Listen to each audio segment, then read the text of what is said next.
இப்போ வந்து குழந்தையினுடைய ஆர்வம்னு ஒண்ணு இருக்கு. அதாவது சுவையை தேடுறது.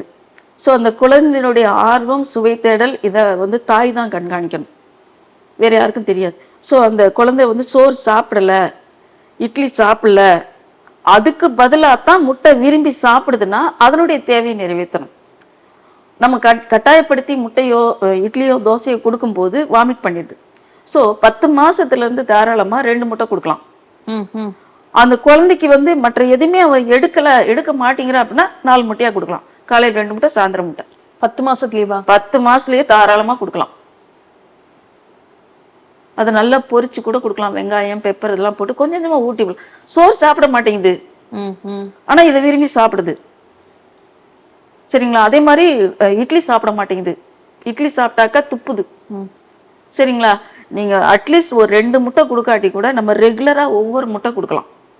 கொடுத்து அதுக்கு வந்து சாப்பிடக்கூடிய ஒரு பலம், அதாவது வயிற்றுல வந்து லிவர் இதெல்லாம் வந்து டைஜஷன் கெப்பாசிட்டி முட்டையினால ஏற்பட்டுச்சுன்னு வச்சுக்கோங்களேன். அதுக்கு சுவை வந்து முட்டையில தான் கிடைக்குதுங்கும் போது நம்ம தாராளமா ரைஸ் பண்ணலாம், 2ஆ கொடுக்கலாம். அதே மாதிரி பெரியவங்களா இருந்தாக்கா தாராளமா அவங்க 2 முட்டை அவிச்சு குழம்பா, அதாவது குழந்தைகளை விட பெரியவங்களுக்கு டைஜஷன் கெப்பாசிட்டி கம்மியா தான் இருக்கும். வளர வளர அதுக்கப்புறம் ஒரு சர்டன் ஏஜ்க்கு அப்புறம் குறைய ஆரம்பிச்சிடும். ஸோ அந்த இம்யூனிட்டி கூட குழந்தைகளுக்கு அதிகமா இருக்கும், நமக்கு கம்மியா இருக்கும்.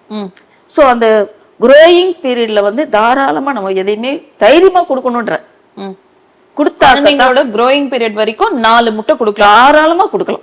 முட்டை